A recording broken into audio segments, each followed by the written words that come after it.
से good morning. आज बिल्कुल सुबह सुबह वीडियो बना रहा हूँ। मॉर्निंग है, 8 बज रहे हैं अभी। मेरे लिए बहुत सुबह है, मैं तो उठता ही सो के 10 बजे, तो मेरी 8 बजे सुबह होती है, 8 AM। तो बेटा आज मैं टेलीस्कोप का एक टॉपिक पढ़ाने जा रहा हूँ, जो कि लास्ट टॉपिक है। आज टेलीस्कोप खत्म हो जाएगा।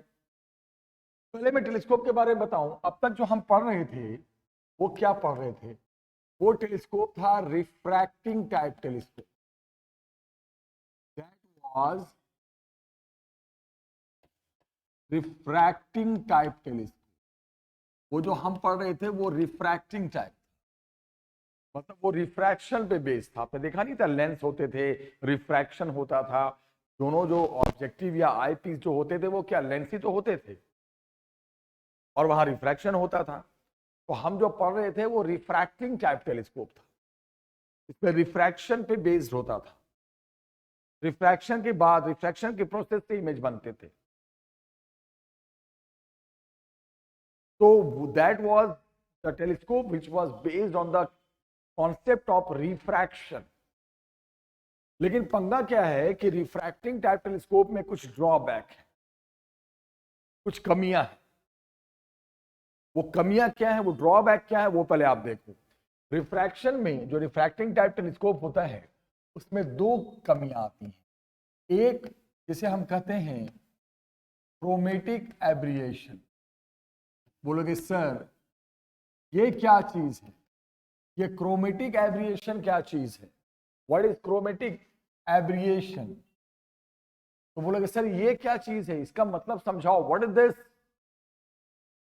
ये होता है रिफ्रैक्टिंग टाइप टेलीस्कोप में, ये पंगा आ जाता है। तो बोलोगे सर ठीक है, हम समझ रहे हैं आपकी बात, लेकिन क्रोमेटिक एब्रिएशन का क्या मतलब है? देखो, क्रोमा क्रोमा क्रोमा का मतलब होता है कलर। क्रोमा का मतलब होता है कलर। अब ये क्या है, इसका मतलब होता क्या है? जब आप एक लेंस को देखोगे, ध्यान से देखोगे, तो लेंस का जो ऊपर का हिस्सा होता है, अगर इतने हिस्से को देखो तो ये प्रिज्म जैसा बिहेव करता है। ऊपर का एज नहीं, एक प्रिज्म नहीं है। तो जो भी लाइट ऊपर वाले पोर्शन से आएंगी, और वो जो बीच वाले लाइट की बात नहीं कर रहा हूं मैं, ये वाला हिस्सा प्रिज्म जैसा नहीं है, ऊपर का एज जो है वो लाइक अ प्रिज्म, छोटा सा प्रिज्म जैसा बिहेव करेगा। तो जो लाइट ऊपर से आएंगी, प्रिज्म में एक डिस्पर्शन होता है।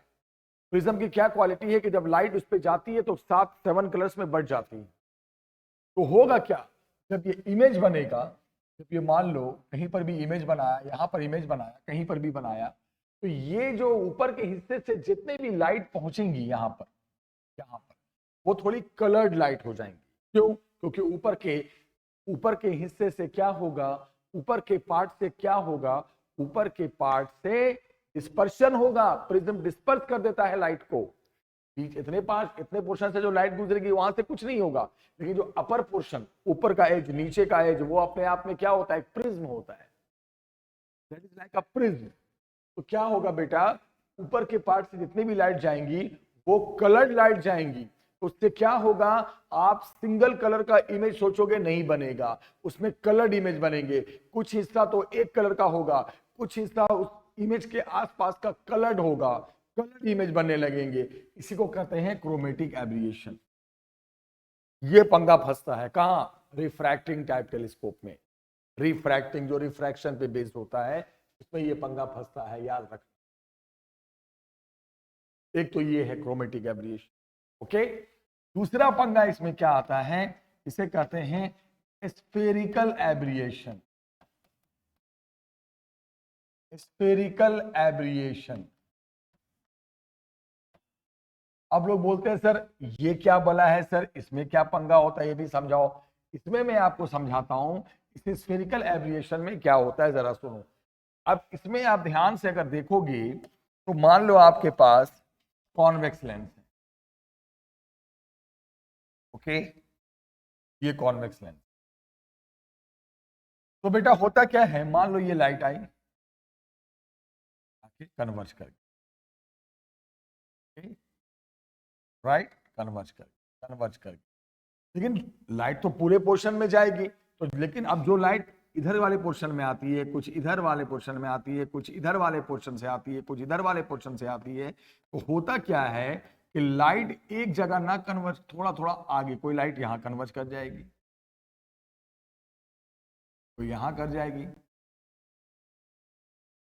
कोई यहां कन्वर्ज कर रही है, कोई यहां कन्वर्ज कर रही है। मेरे कहने का मतलब ये है कि कभी कभी ऐसा होता है कि दो दो जगह थोड़ा आगे, तो जो कहां पे कन्वर्जिंग पॉइंट है थोड़ा गैप आ जाता है, थोड़ा गैप आ जाता है, क्योंकि लाइट जो है ना वो लेंस के हर पोर्शन से जाएगी, तो कभी एक पॉइंट पे कन्वर्ज करेगी तो थोड़ा सा गैप आ जाएगा, कुछ रेज थोड़ा अलग जगह पे आपको ऐसा लगेगा कन्वर्ज कर गई, तो उससे इमेज ना थोड़ा ब्लर बनने लगेगा, ब्लर, इमेज के बीच गैप, ऐसा लगेगा इमेज ब्लर बन गया, ब्लर ब्लर, उसकी इंटेंसिटी कम होगी, ये ब्लर बनने लगेगा, इसको कहते हैं स्फेरिकल एब्रिएशन। तो ये सब पंगा कहां आता है, ये सब पंगा रिफ्रैक्टिंग टाइप टेलीस्कोप में आता है, जहां हम लेंस यूज करते हैं वहां ये सब पंगा आता है बेटा। ये सब पंगा कहां आता है, जहां हम क्या यूज करते हैं, जहां हम यूज करते हैं क्या चीज, लेंस यूज करते हैं, वहां ये सब पंगा खड़ा होता है, याद रखना इस बात को, वहां ये सब पंगा खड़ा होता है। क्रोमेटिक एब्रिएशन होता है, स्फेरिकल एब्रिएशन होता है, ऐसी ऐसी चीजें होती हैं, याद रखना, ऐसी ऐसी चीजें होती हैं रिफ्रैक्टिंग टाइप टेलीस्कोप में जहां हम लेंस इस्तेमाल करते हैं। इसको कहते हैं क्रोमेटिक एब्रिएशन, इसको कहते हैं स्फेरिकल एब्रिएशन। कलर इमेज बन रहा है क्रोमेटिक एब्रिएशन, ब्लर इमेज बन रहा है स्फेरिकल एब्रिएशन। और भी सुनो, तीसरा, इसमें तीसरी कमी क्या है कि ये थोड़ा लेंस जो है थोड़ा भारी होता है, हेवी होता है, तो ये थोड़ा सा भारी सा होता है, इजी टू कैरी नहीं होता, थोड़ा भारी सा होता है, ले तो जाते हैं, थोड़ा भारी होता है, लाइट वेट नहीं होता। और सुनो, लेंस थोड़ा कॉस्टली भी होता है, महंगे होते हैं, इकोनॉमिकली ये थोड़ा ज्यादा महंगा पड़ता है। कौन, रिफ्रैक्टिंग टाइप टेलीस्कोप। तो कुछ कमियां हैं, मेन ड्रॉबैक क्रोमेटिक एब्रिएशन है, कलर्ड इमेज बनने लगता है। अगली कमी स्फेरिकल एब्रिएशन है। तो ये सब बहुत कमी आई, कुछ ड्रॉबैक आए। तो अब आपको पता है कि जब कमी आती है तो उसको दूर करने के लिए एक अवतार होता है, एक हीरो आते हैं, वो बोलते हैं भाई हम ये सारी कमी को दूर करेंगे। तो वहां पे जो हीरो आए उनका नाम था न्यूटन। न्यूटन भाई साहब, न्यूटन से बड़ा कौन हीरो है, साइंस की कौन सी फील्ड में उन्होंने लॉ नहीं दिया, ग्रेविटेशन में दिया, हीट में दिया, साउंड में दिया, लाइट में दिया। तभी तो कहते हैं न्यूटन से बड़ा कोई साइंटिस्ट नहीं। तो एंट्री हुई न्यूटन की।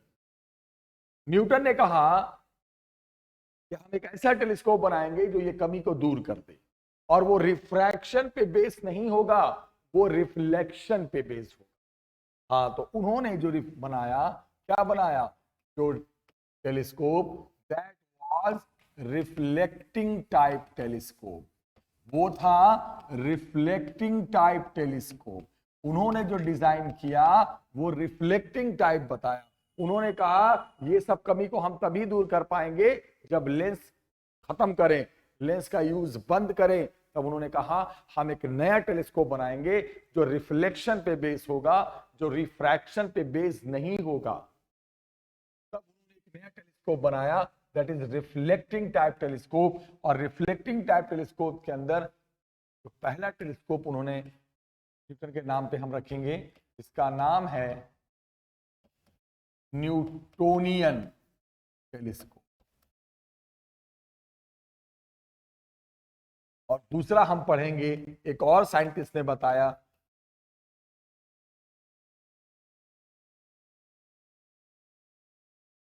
कैसे ग्रेनियन टेलीस्कोप। दोनों साइंटिस्ट ने रिफ्लेक्शन पे बेस्ड टेलीस्कोप बनाए। थोड़ा सा डिफरेंस था दोनों में, बाकी कॉन्सेप्ट एक ही था। सबसे पहले न्यूटन ने बनाया 1668 में, उसके बाद कैसे गिरियन ने बनाया। यस, दोनों को बताएंगे कि ये दोनों कैसे काम करते हैं। तो वन बाय वन स्टार्ट करेंगे। सबसे पहले हम बात करते हैं न्यूटोनियन टेलीस्कोप का। न्यूटोनियन ने क्या कहा कि भाई ऐसा काम करो, ये लेंस का झमेला खत्म करो। आपको पता है 2 लेंस होते हैं, पहला ऑब्जेक्टिव लेंस बड़े साइज का, फिर आई लेंस छोटे साइज का। उन्होंने कहा लेंस का झमेला ही खत्म करो यार, जब लेंस आपको परेशान कर रहा है तो लेंस के लेने की जरूरत ही क्या है। उन्होंने कहा कि हम एक बड़ा सा बिगर साइज का एक कॉनकेव मिरर ले लो।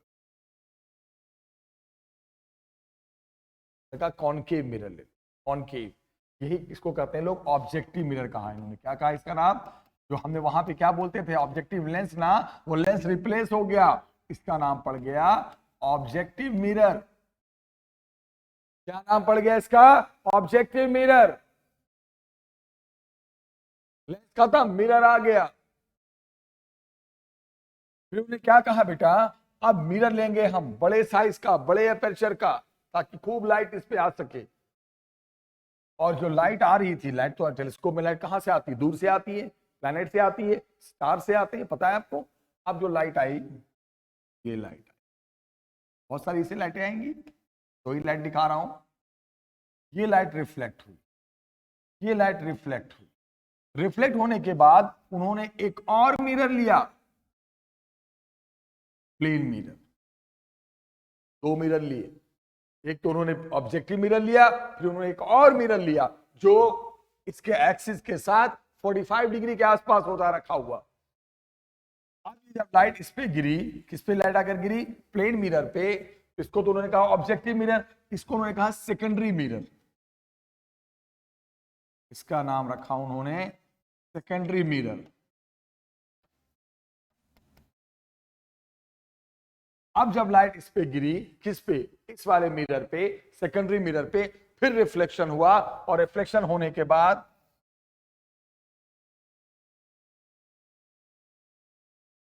सारी रे, जितनी भी सारी रे हैं, फिर यहां पे पहुंचने लगी। कहां पे पहुंचने लगी,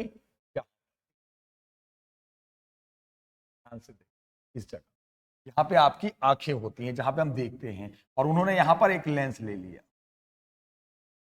उसको यहाँ पे देखने के लिए, लास्ट में देखने के लिए लेंस लगा लिया, जिसको हम कहते हैं आई पीस, आप जानते हो। अब तब जाके इमेज का विजिबिलिटी बढ़ गया, इमेज की इंटेंसिटी बढ़ गई। ये जो क्रोमेटिक एब्रेशन था, ये जो बेटा क्रोमेटिक एब्रेशन का पंगा था, स्फेरिकल एब्रेशन का पंगा था, सब खत्म, सब खत्म, एकदम मस्त इमेज बनने लगे। ये काम किया किन्होंने, न्यूटन ने। उन्होंने कहा क्या ड्रामा, लेंस की जामे, लेंस खत्म करो, मिरर लो यार, बड़े साइज का मिरर ले लो, लाइट आएगी, रिफ्लेक्शन होगा, फिर रिफ्लेक्शन कराओ, 2 बार कराओ, ताकि चमक और बढ़े, रिफ्लेक्शन से ब्राइट इमेज बनता है, इंटेंसिटी खूब बढ़ाओ, और ये जो ड्रामा था ना, ये जो कमियां थी, ये सब दूर करो। ये काम किया उन्होंने। पहले लाइट आई, ऑब्जेक्टिव मिरर, जो कि अपने आप में कॉनकेव मिरर होता है, फिर यहां से लाइट गिरी, फिर एक प्लेन मिरर पे लाइट गिरी, तब जाके फिर लाइट वापिस आकर आई पीस पे, फाइनल लेंस के थ्रू देखेंगे हम फाइनली, लेकिन बीच में रिफ्लेक्शन होगा, और इसको सेकेंडरी मिरर, इसको ऑब्जेक्टिव मिरर, प्राइमरी मिरर भी कहते हैं। इस तरह उन्होंने कहा कि ये काम खत्म, लेंस पे डिपेंडेंसी खत्म, सीधे मिरर का यूज करो, और ये सब जो ड्रॉबैक है उसको खत्म करो। Of what, Newtonian telescope. फिर उसके बाद अब एक साइंटिस्ट आए, इन्होंने कहा मैं भी एक बनाऊंगा, मैं न्यूटन से कम हूं क्या, मैं भी बनाऊंगा रिफ्लेक्टिंग टाइप टेलीस्कोप, बट अपने कॉन्सेप्ट से। उनके कॉन्सेप्ट में कुछ भी चेंज नहीं था, एक थोड़ा सा चेंज था, वो मैं बताऊंगा आपको क्या चेंज था। ये सब हटाओ, ये हटाओ, भी फिलहाल ये हटाओ, तो मैं बता रहा हूं क्या करूंगा मैं, आप देखो। ओके, तो मैं, सबको समझ में आ गया क्रोमेटिक एब्रेशन क्या है, अब आपको बताने की जरूरत है नहीं, है ना। ये सब मैं रिमूव कर देता हूं, की जरूरत नहीं है अब। तो आपको समझ में आ गया ड्रॉबैक क्या है, ड्रॉबैक को दूर करने के लिए तो आए ये सब साइंटिस्ट। अब इन्होंने क्या कहा, ध्यान से देखना, ये साफ हो गया। ओके, उन्होंने कहा कैसिगिडियन ने कि हम भी वही लेंगे, पहला मिरर कॉनकेव मिरर ही लेंगे, हम कोई कम थोड़ी हैं। अब उन्होंने क्या कहा, लेकिन उन्होंने एक बात और बताई कि हम जो कॉनकेव मिरर लेंगे, हम जो कॉनकेव मिरर लेंगे, यहाँ पे अब मैं थोड़ा सा कर दूं इसको भी। हाँ, हम जो कॉनकेव मिरर लेंगे में बीच में गैप रखेंगे। हम जो कॉनकेव मिरर लेंगे उसमें बीच में गैप रखेंगे। यस। और कहा उन्होंने कि लाइट आएगी आने दो, लाइट आएगी आने दो। फिर उन्होंने बीच में एक तो उन्होंने कॉनकेव मिरर लिया, यहां पे प्राइमरी मिरर। कौन सा मिरर लिया? कॉनकेव। फिर उन्होंने यहां पे लगाया कॉन्वेक्स मिरर। ये फर्क है। न्यूटन ने क्या लगाया था? Plane mirror. इन्होंने क्या लगाया? कॉन्वेक्स। कॉन्वेक्स। इन्होंने क्या ले लिया बेटा? Convex mirror. इतना सा फर्क था। लाइट आई, लाइट आई, है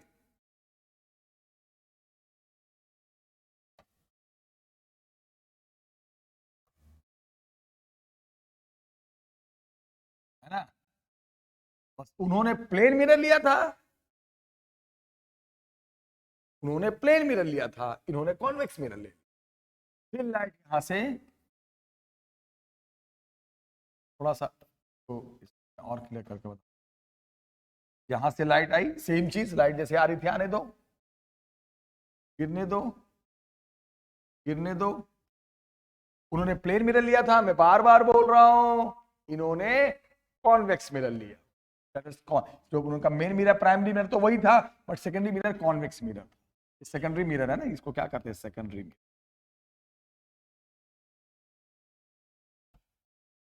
सेकेंडरी मिरर।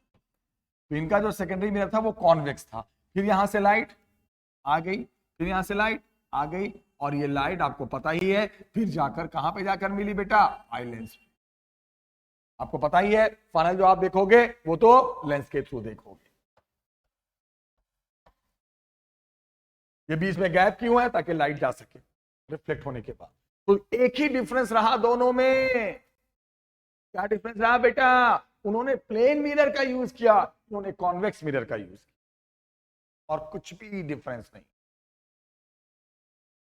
तो दोनों का जो फंक्शन था वो रिफ्लेक्शन पे ही बेस्ड था।